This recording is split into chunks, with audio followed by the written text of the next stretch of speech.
Alvin. Good afternoon, mayong adlaw. I'm good. The burning question is, how's the former president? He was okay today. Initially not in the best mood, no? Kasi he woke up late today. Actually, my visit woke him up, so he was a bit cranky, I would say. Pero, ayun, nabigyan ng Coke Zero. He ended up feeling and looking better. I discussed with him some of the local and national news. Kaya I was in a hurry sa car. Mano-mano lang ba well, I cannot bring a pencil or a paper inside, so I have to read it. And then not much today. He was asking more about the family. He knows about the decision already, and I do not initiate conversations with him about it because it might ruin his mood. But he knows, and so far he is accepting of it, no? Like he always says, wala tayong magawa eh. Leave it up to God. He also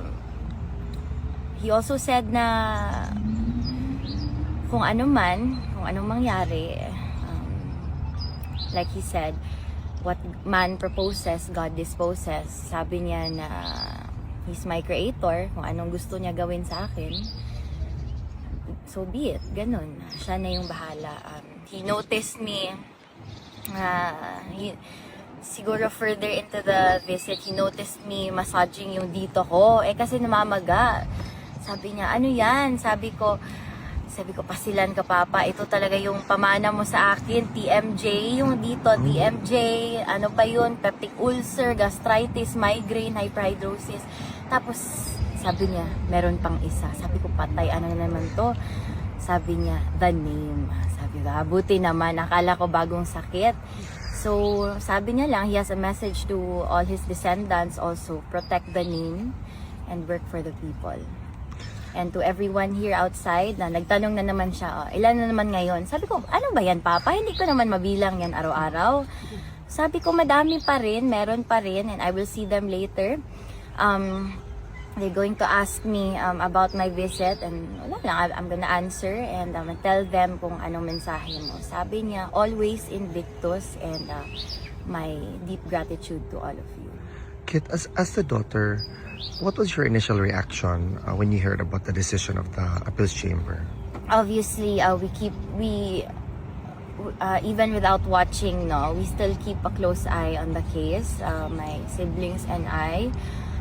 So we kind of expected the results already with the appeal on jurisdiction. Disappointed but not surprised. Like I said, we are hoping for the best, but we are always prepared for the worst. You know our family. So. Do you have the same sentiment or reaction when you heard about the confirmation of charges decision as well? Yes. Ayun, we are always expecting the worst. That's the only way to be prepared for whatever comes, for whatever cards you might deal with. Diba? So, what are your lingering thoughts now that this is going to push to a full-blown trial? Well, I worry a lot. I worry a lot because our papa is 81 years old. He claims to be 87. Sometimes he mixes it up na. I can't think straight, no? Because there are a lot of possibilities. There's a lot that can happen in such a short period of time. But siguro, I wouldn't call it lingering thoughts. I would call it siguro like daydreaming, no? Sometimes at night, bago matulog, I dream of him back home, him with with our family, with my siblings, with Mira, with my mom, and of him doing the simple things that he wishes to do. Kasi like he said, wala simple lang tayo. Kung may pera pa sana ako, di sana ako nandito, bayaran ko silang lahat, kaso wala. So, wala siyang magawa. But he dreams the same. Just to conclude this interview, Kit, what is your message as the daughter of your father to the supporters who feel sad by the decision, but still motivated and unwavering in our support. I know that most of you are very sad and disappointed with our appeal on jurisdiction. No? I know most of you also had high hopes for this. I know that you love Tatay Digong and you want him to come home. But if you love him, then try your best to be like him. Invictus as always. Thank you, Kit. Mabuhay ka. Mabuhay.